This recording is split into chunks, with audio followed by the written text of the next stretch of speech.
Tu veux te lancer dans l'investissement immobilier mais tu ne sais pas par où commencer? Eh bien dans cette vidéo, je vais te parler des 5 erreurs que fait l'investisseur immobilier quand il débute. L'objectif de cette vidéo, c'est que tu puisses avoir les bons réflexes dès le début. Et reste bien jusqu'à la fin parce que j'aurai un petit cadeau pour toi qui va te permettre d'accélérer ton apprentissage. La première erreur, c'est de ne pas se former. Est-ce que tu crois que tu peux réussir un examen sans jamais avoir étudié la matière en question? Eh bien, la réponse est non. Et dans l'immobilier, c'est la même chose. Et c'est d'autant plus important de se former parce que les sommes que tu vas engager vont être beaucoup plus importantes. En effet, acheter un bien immobilier, c'est pas comme acheter une baguette de pain. Tu vas devoir passer par énormément d'étapes et passer beaucoup de temps. Et donc, le fait de te former va te permettre de gagner du temps et de l'argent. Et de plus, les lois dans l'immobilier ou en fiscalité évoluent régulièrement, donc il faut que tu sois formé et informé. La deuxième erreur que fait l'investisseur immobilier quand il débute, c'est tout l'inverse de la première erreur. C'est-à-dire que tu vas vouloir te surformer et du coup ne jamais passer à l'action. Alors c'est très bien, tu as compris qu'il fallait te former parce que c'était important, parce qu'il y avait des sommes importantes et du coup, tous les jours, tu vas apprendre de nouvelles choses. Et à force d'apprendre de nouvelles choses, tu vas être content et donc tu vas vouloir tout savoir. Et à la fin, tu vas prendre goût à ça et tu vas oublier qu'au final, à la base, tu te formais pour passer à l'action. Donc à un moment donné, lance-toi. La troisième erreur, c'est d'écouter les mauvaises personnes. Quand tu vas parler de tes projets d'investissement immobilier à ton entourage, tu risques d'être déçu de la réaction de ton entourage le plus proche. Je parle notamment de tes parents, de ton conjoint, ta conjointe, ton meilleur ami, ta meilleure amie, tes amis, bref. Pourquoi? Parce que ces gens-là sont les gens dont tu es le plus proche et donc qui t'aiment le plus. Et comme ils t'aiment, ils veulent le meilleur pour toi. Et comme ils veulent le meilleur pour toi, eh ben, quand tu vas leur parler d'investissement immobilier, leur première réaction, c'est de penser au risque, c'est de penser à l'échec. Et donc, ils vont essayer de t'en dissuader.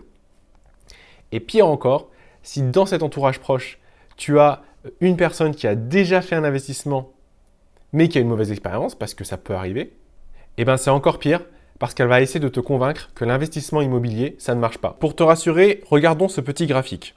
Il s'agit d'un graphique issu d'une enquête réalisée par l'INSEE entre 2017 et 2018 sur le patrimoine des Français. Et comme tu peux voir, tous les ménages les plus pauvres n'ont pas ou peu de patrimoine immobilier. Et plus on augmente dans la richesse des ménages, et plus l'immobilier prend une part importante du patrimoine. Donc c'est bien une preuve que l'immobilier, ça fonctionne et ça permet de t'enrichir. La quatrième erreur, c'est de vouloir trouver le mouton à 5 pattes. Ça y est, tu es en train de te former, tu rencontres d'autres investisseurs et certains te disent qu'ils ont des biens qui ont une rentabilité de 14%, qu'ils ont réussi à obtenir un crédit sur 25 ans avec 2 ans de différé et sans apport, que le bien est à côté de chez eux, qu'il n'y a pas de travaux, que le bien est dans une copropriété avec un syndic bénévole, donc peu ou pas de charges de copro, et qu'ils ont des locataires qui payent sans problème. Alors rassure-toi, ce genre de bien est possible à trouver, mais pour ton premier bien, eh ben, tu risques de manquer d'expérience, tu risques de manquer de réseau, de techniques de négociation, peut-être que tu ne connaîtras pas toutes les techniques pour optimiser ta fiscalité ou ta stratégie. Alors ce que je peux te conseiller pour ton premier bien, c'est que déjà de base, il doit au moins être rentable ou au moins s'autofinancer. La cinquième et dernière erreur, c'est de ne pas maîtriser ses finances personnelles. Alors si déjà tu as du mal à gérer tes propres dépenses personnelles ou celles de ta famille, eh ben, ça va être très difficile de rajouter par-dessus ça un bien immobilier avec tous les frais qui peuvent en découler. J'ai d'ailleurs fait une vidéo à ce sujet, donc tu pourras cliquer quelque part sur la vidéo pour y accéder et tu auras 5 conseils pour mieux gérer tes finances.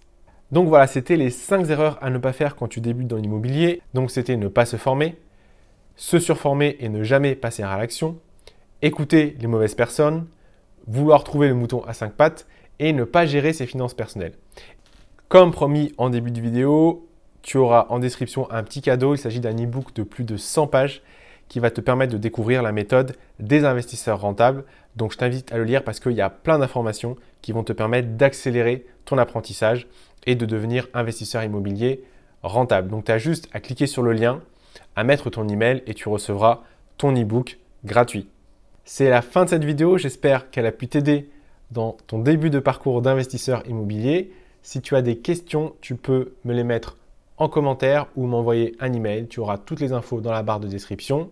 N'oublie pas d'aller voir la vidéo sur la gestion de tes finances personnelles et de télécharger ton e-book gratuit qui te permettra encore une fois d'accélérer ton apprentissage. C'était Serge pour LiveFine. Je te souhaite de passer une bonne journée, porte-toi bien et on se retrouve la semaine prochaine. Salut!